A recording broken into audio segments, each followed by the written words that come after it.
Hola a todos, bienvenidos a este nuevo video en el curso Ciencia de Datos para Todos.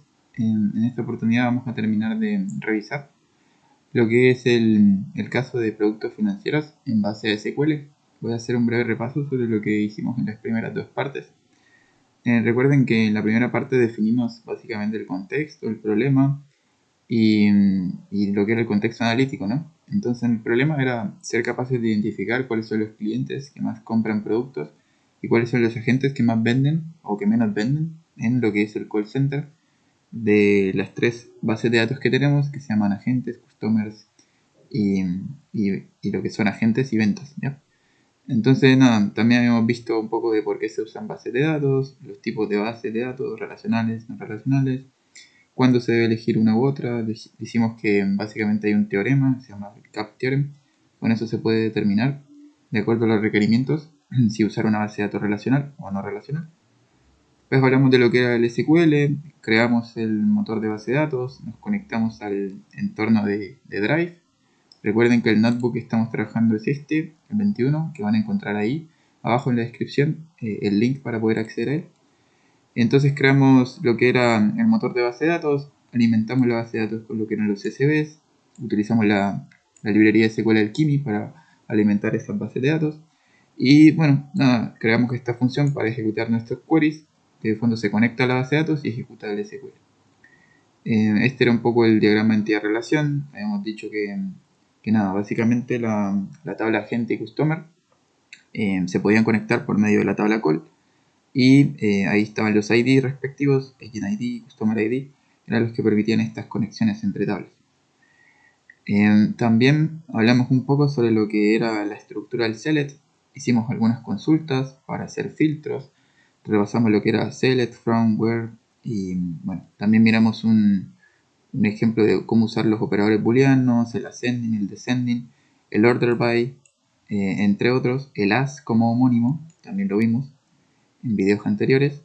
Aprendimos también a utilizar el like, ya, para hacer filtros sobre variables categóricas. Y también les mostré un poco sobre lo que era la estructura del case end, que es como el if else, que ocurre en Python, y sirve para poder generar en este caso columnas categóricas o simplemente operar una columna.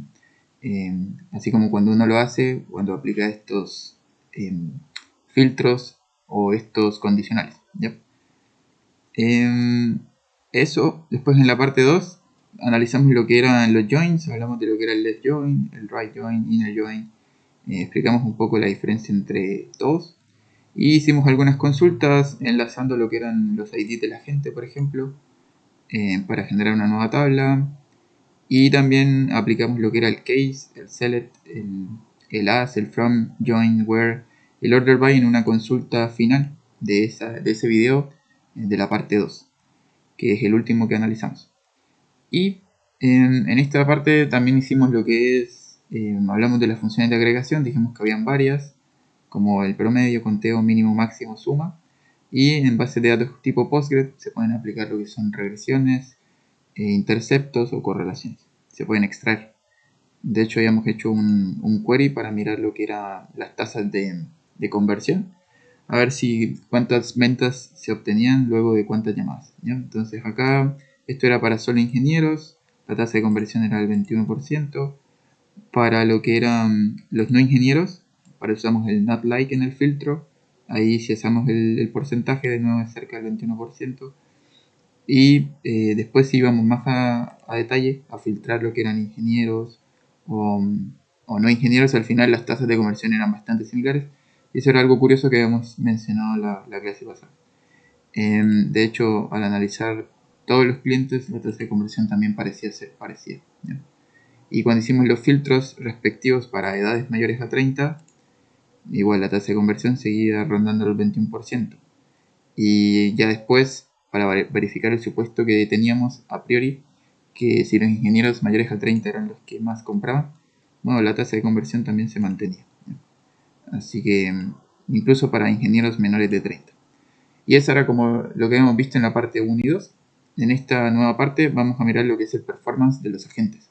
Entonces una pregunta que siempre surge es, ¿cómo evaluamos si un agente está haciendo su trabajo bien o no? Para eso podemos tener diferentes variables, por ejemplo la cantidad de llamadas que hace la gente, la duración de las llamadas de la gente y el total de productos que vende ese agente. Entonces cualquiera de esas tres podría ser un poco subjetivo. Yo voy a proponer una metodología ya que básicamente es la siguiente. Para cada agente quiero calcular la cantidad de llamadas que hizo, la llamada más larga, la llamada más corta en tiempo y la duración promedio. Además, cuántos productos vendió en total. ¿Ya? Entonces, nada, eso es para poder identificar cuáles son los mejores agentes. ¿Ya? Y aquí utilicé lo que son funciones de agregación y utilicé también lo que son joins. Entonces, voy a explicar así de manera general qué es lo que es esta consulta. Bueno, primero estamos seleccionando lo que es el nombre y le estamos diciendo que quiero que se llame agent name. ¿Ya? Así se va a guardar el resultado. En una segunda columna vamos a seleccionar la cantidad de filas. ¿Ya? Eso representaría lo que es ncalls, el total de llamadas que va a hacer. Luego vamos a elegir el mínimo de las llamadas. ¿Se acuerdan que había una variable que se llama duration? Si yo elijo el mínimo, eso me da el valor más corto en segundos de la llamada. Aquí le puse un homónimo, se llama shortest. Y así como mínimo también lo puedo calcular el máximo. Y aquí le puse longest. Eso sería en segundos, la llamada más larga. Y también puedo sacar el promedio de la duración de todas sus llamadas, en este caso average, ¿ya? Average duration, y aquí le puse AVG duration. Y al final, esto de acá es la suma de productos vendidos. Hay una columna que se llama Product Sold, que era unos y ceros. Si yo sumo los unos y ceros, de fondo lo que estoy sumando es unos. Y básicamente me estaría diciendo que es cuántos productos vendió. Y eso lo voy a llamar como Total Sales. Bien, esas son las columnas que quiero generar. Ahora, ¿de dónde viene todo eso? Bueno, viene de la tabla call, ¿ya? Aquí viene el homónimo de la tabla, se llama same. Y adicionalmente, como yo no tengo lo que es la duración de las llamadas directamente en la tabla agentes, yo necesito enlazarlo con la tabla call, ¿ya? Porque necesito los nombres de los agentes también. Entonces aquí hago un join con la tabla agente, este es el homónimo de la tabla agente, se llama A, y voy a hacer el join basado en lo que es el agent ID, que es la columna que comparte.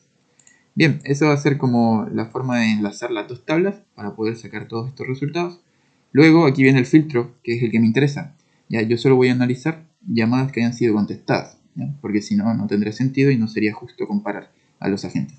Entonces, bien, ese sería el filtro, luego agrupamos por nombre y después simplemente lo que hacemos es aquí, hacemos ordenación por el nombre de manera ascendente, de la A a la Z. Con esto ejecutamos el query, lo guardamos en un data frame de F1 y al final creo una nueva columna adicional que se llama tasa, como la tasa de conversión, que tiene en cuenta el total de ventas por el número de llamadas. ¿Ya? Entonces al hacerlo, claro, ahí sale para cada agente lo que es el número de llamadas, la llamada más corta que tuvo, la llamada más larga, cuando le contestaron obviamente, así como el promedio que dura en segundos, son como 3 minutos, 180 segundos, en promedio ronda para cada agente algo similar, y acá está el total de ventas. Para no analizar frecuencias brutas, como son el total sales o, no sé, el número de llamadas, lo que hice fue tener en cuenta la tasa, ¿no? Cuántas ventas tiene por llamada. Y acá se ve que en general los que tienen mejor performance son los que están por encima de 0.3.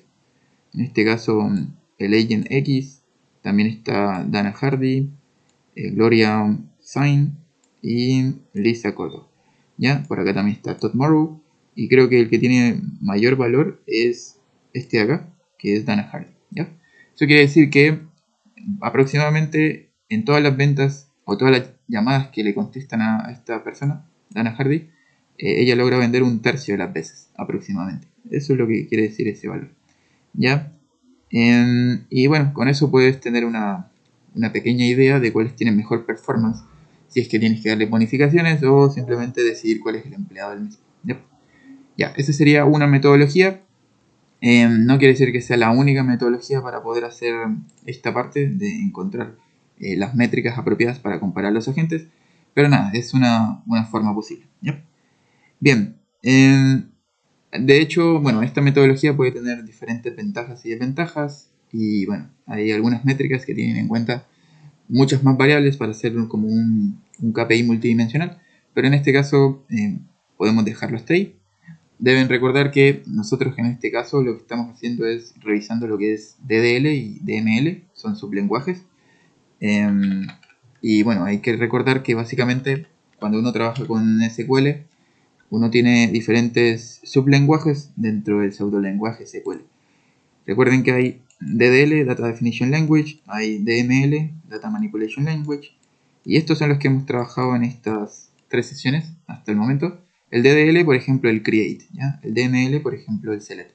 Y esto no es lo único que se puede hacer con SQL, también se puede hacer lo que es TCL, Transactions, Commit, Rollbacks, y también se puede hacer DSL, Data Control Language, que eso es para básicamente estructurar lo que son permisos, grant, revoke, permisos sobre objetos en la base de datos.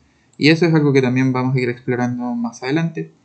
Y nada, básicamente lo que nos llevamos de este caso es que aprendieron los conceptos básicos de SQL. También logramos resolver el problema asociado a lo que son las ventas de los agentes para los diferentes clientes.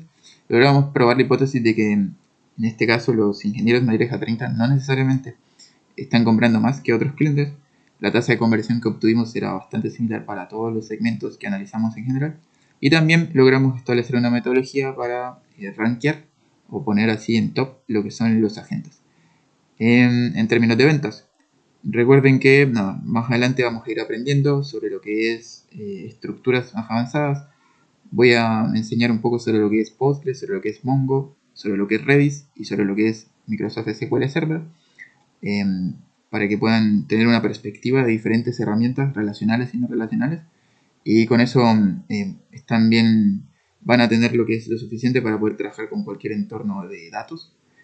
Y por acá abajo dejé un apéndice de lo que son diferentes estructuras de SQL, particularmente en DML, como lo que es el select, cómo funciona, su estructura genérica, los operadores que existen, menor, mayor, menor, igual, bueno, ahí están.